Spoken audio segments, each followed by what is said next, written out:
Hi there, it's Beauty Junkie. Welcome to my channel. Today's video is going to be all about complexion. I'm going to be trying out the trend that is all about luminizing the face, luminizing the complexion. Generally, I put my highlighters and all that kind of stuff on top of my foundation and base makeup. Today, I'm going to be putting this stuff on before I put on my foundation. So underneath, after primer, and I will be swatching and showing you a couple different products, how it looks on the face, and then you'll see after I put on foundation what the result is. Doesn't really make a difference, so please stay tuned. If you haven't subscribed already, please don't forget to do that if you like what you see. Okay, so I'm going to start with my primer. I have had skincare on all day. I'm filming on a hot Sunday afternoon, so why not put makeup on my face? This is the Tom Ford Traceless Soft Matte. Now you might think, well, if you want to get dewy, why would you put on a mattifying primer? Well, you know, I still want to reduce unwanted oil. You know, even though I want some glow, I don't want it to get too much. So I like to balance things out by putting on a mattifying primer, especially when it's hot in the summer. But you could skip primer. You know, you could think of these luminizing products as a base, especially if you're putting them on before foundation. So before I apply, I want to show you the products that I'm working with. These are all liquids. Now you might have plenty of luminizing powders and all that, but this is all liquids, and I'm not a super big fan of putting powder on before a liquid foundation. It doesn't really work for me. So I have a lot to work with here today. Here is this, I really consider more of a topper highlighting product. This is the Lisa Eldridge Seamless Skin, but you could really use it anytime because the formula is very, very liquidy. So this is the Elevated Glow, and I have the shade Cosmic Rose. So this is a sponge applicator here, and this one I think is so sheer that you could literally layer it whenever you want during your complexion process. I also have this guy, the Byterry brightening CC serum. This is shade 1, Immaculate Light. It's basically the white shade. I think it's also called White Rose. I've had this product for a long time and I don't really use it because it doesn't really show up on my skin very well, especially underneath. Maybe if I mixed it in, it would give a little bit of radiance, but this is a very runny product as well, and I just don't find myself using it. But that is that one. At the end, I'll show you all swatches side by side. I have to, and once I swatched them all, I was like, oh, this is interesting. I'll let you know my thoughts after you guys see it. And then I have the Auric Glow Lust. This is the Radiant Luminizer in Morganite, lightest shade, fair skin. This really has the most reflect out of all the ones that I have in my collection, and it's also the thickest. So there's some pros and cons here. I think when something's a little bit thicker, it can be a bit more finicky about where you put it on during your routine. But this is very, very radiant. I also have the classic Charlotte Tilbury Hollywood Flawless Filter in shade 1 Fair. All the packaging has worn off the writing on it. This is also very reflective. It's thin, but not the thinnest. A lot of people love this, and I think for a good reason. And then I have the drugstore dupe of it, the e.l.f. Halo Glow Liquid Filter. This is shade 1, lightest shade. It's too deep for me, but pretty similar result to the Charlotte Tilbury. You get a lot of luminizing shimmer to the skin. It is very pretty. Both of these also have the sponge tip applicator. And then I also have, last but not least, this is called the Liquid Lumiere from Chantecaille, and I have the shade Sheen. And to me, I thought of this more as like a liquid highlighter that you'd put on top of your foundation and other makeup. This is a lot of shimmer to it as well. It's pretty strong and it's very thin. I like the texture of this. I have to say I don't use it very often though. All right, so that's what we have to work with here today. And I'm gonna be putting it on underneath the makeup. The foundation I'm choosing to use today is not a super matte one, and that is on purpose. I'm gonna use one that has a slight amount of shimmer in it because I wanna see if this makes this foundation more likable. I think in theory it should work for me, but I just thought it was So I wanna see if I like it better with a little something to my skin maybe.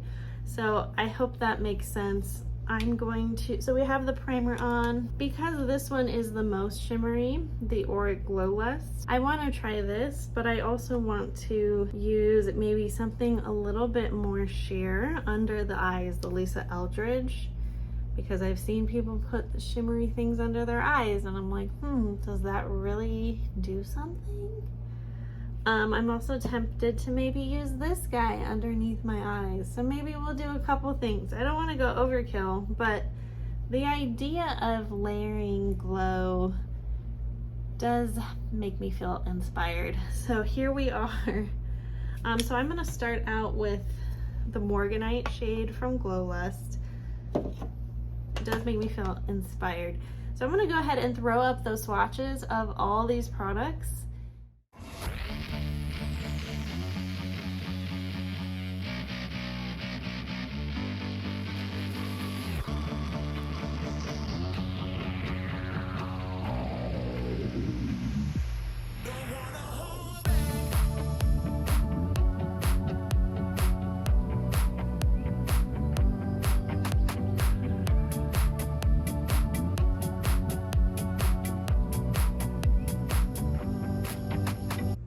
You can see from the lineup there, it starts to become really hard to tell the difference where one shade starts and one shade stops.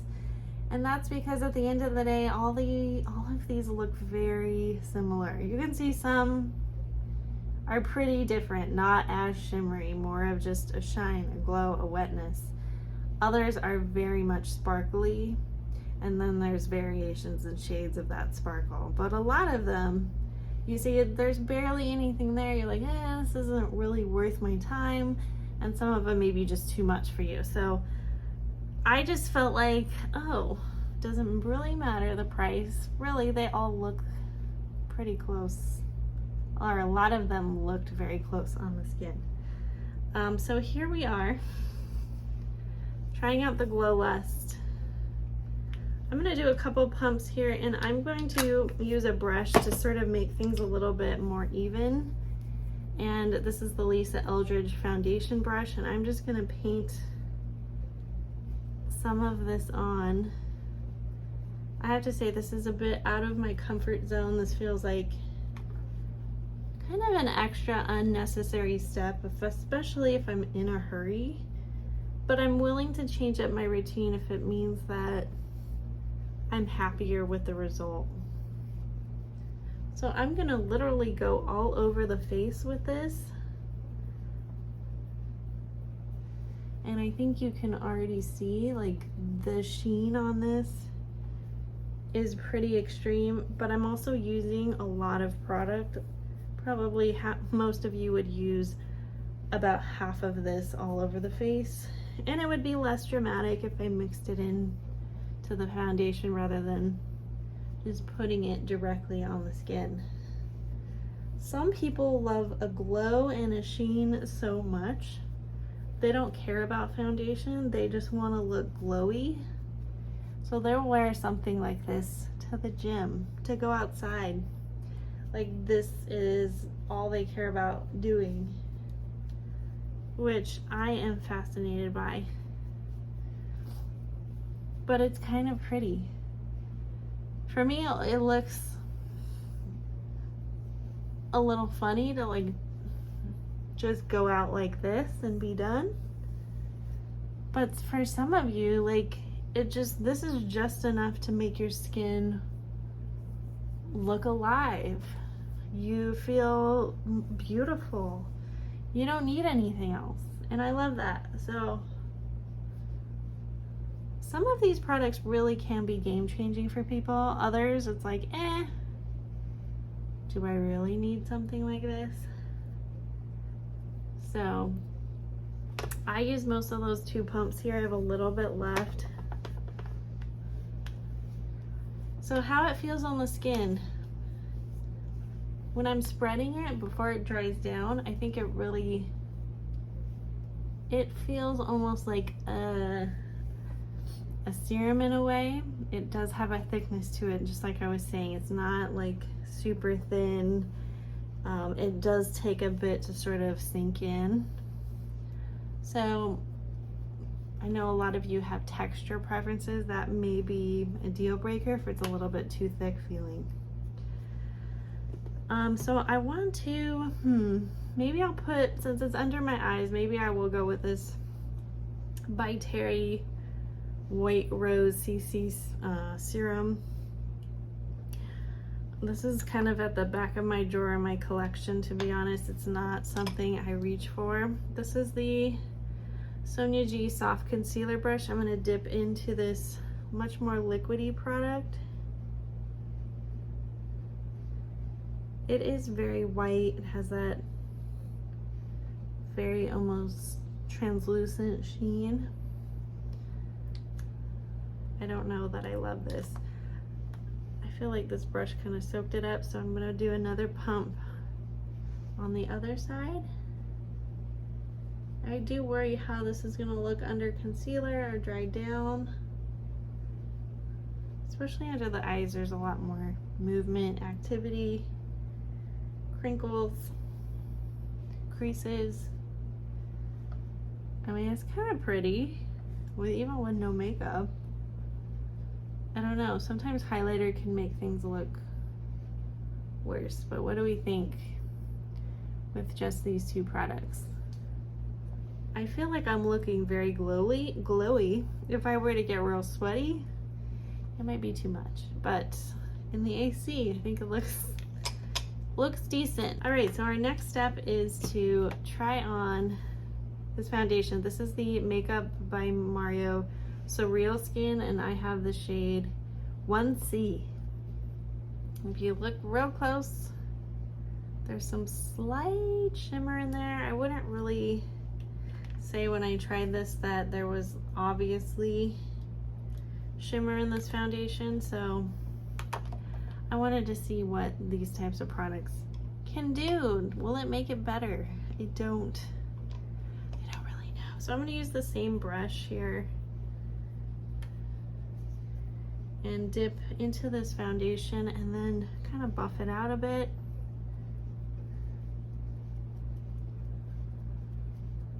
I don't want to go too hard. So this matte foundation match is very fair for me.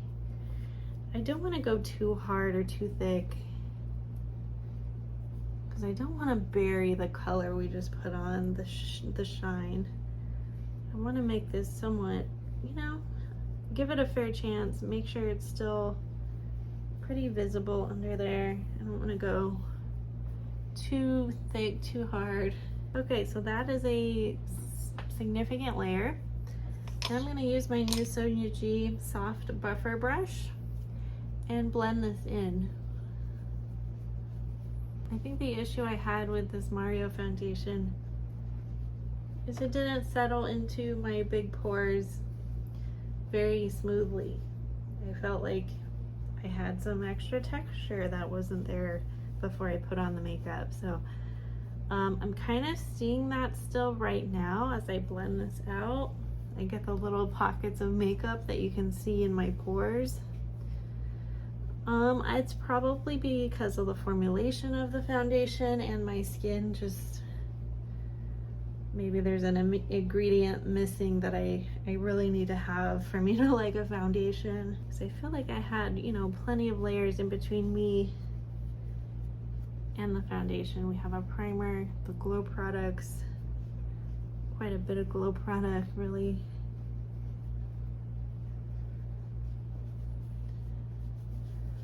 I don't know, maybe it's the matte primer. It's not really helping the smoothing situation. I'm gonna take a closer look in my hand mirror. You know, it's not bad. I can definitely see a glow coming from within. I'm gonna dampen my sponge just to remove some of the foundation. Hopefully that can help with the smoothness. It will remove some of the coverage though, but I will be back. All right, here we are with some of that foundation removed. I used my rougher makeup sponge. You can see there's some foundation removed from here. I think things look better, definitely less coverage, but it definitely looks smoother. It's not completely perfect. I see some patchiness on my nose and stuff, but you know, I think generally I powder my face. I set it so like it's not as obvious. And I might just touch my nose. I'm a little bit red, but I think the issue a lot of times with my skin with makeup is my skin doesn't really wear makeup and foundations that well or that easily. I have a lot of fuzz on my face. I don't dermaplane because I know it. I'm convinced that my skin will hate it and break out and it will be a disaster. So I've never tried dermaplaning. I know that when I pluck my eyebrows or get rid of the fuzz on my upper lip, I break out. So I can't imagine that's not gonna happen everywhere else on my face, but I think it would help with the way products lay on my skin. I'm sure it would look a lot better. I mean, the pores are, you know, they hold that hair in. So it's all related. So I don't have the smoothest result when it comes to makeup and foundation a lot of times, so I often have to like remove quite a bit of product to really make it look halfway decent with a sponge. It depends on the foundation. Sometimes I don't have to do that.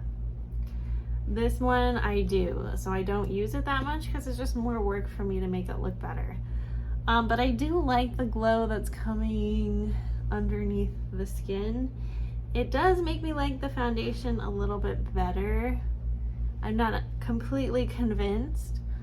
I'm also not sure that it was really worth putting that Byterry white highlighter underneath the eyes, but I'm gonna throw on a concealer. This is my Sisley Phyto Cernes Eclat number 1.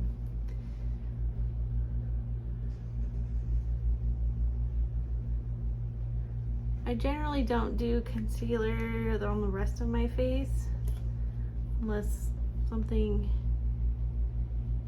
unusual is going on. Yeah, I think if I wanted to put something on my under eye to make it glow, it probably would not, it would be a different one. Maybe the Charlotte Tilbury would be better, I'm not sure. That's just a little bit of concealer under the eye now. What are your thoughts? Worth it? Worth the trouble of adding another layer? Here's what I think. For me, like if you like really subtle glow, that's the way to do it. Put it on first. But for a lot of us, it's not enough. You need something on top as well. So I'm gonna try out the Chantecaille Liquid Lumiere and Sheen. And just dot this on. This is a much thinner formula than the Charlotte Tilbury or the Auric.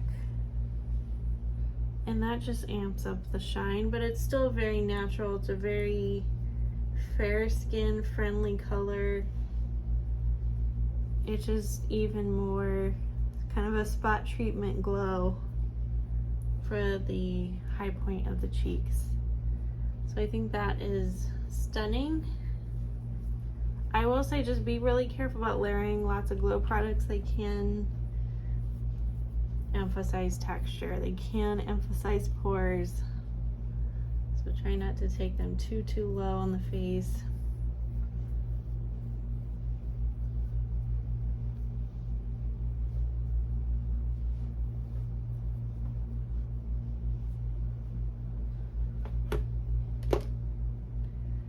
But here we are. We've got like 3 glow products on right now. Kind of a lot, but still I think it looks fairly natural. What do you guys think? Would you put a powdered highlighter on top of this? I think if you're not doing much else with your makeup, that might be a little bit too much glow. If you're not, you know, you're not doing the whole thing, you're not doing cheeks and bronzer and like all the steps, I don't think it would be out of the ordinary to also add a powder highlighter on top of all of this. But if you're just like, I want just a really nice glowy complexion, I don't want to do a lot else, then I think the powder highlight in addition to all of this would just be too much. It would be too much glow. But I don't know, what do you think about sort of this underpainting technique, this glowy step? A lot of this came out, this inspiration for this video, because of the new Westman Atelier highlighter, liquid highlighter drops. She has the, I think this is the super loaded tinted highlight. I have the cream version, Peau de Rose,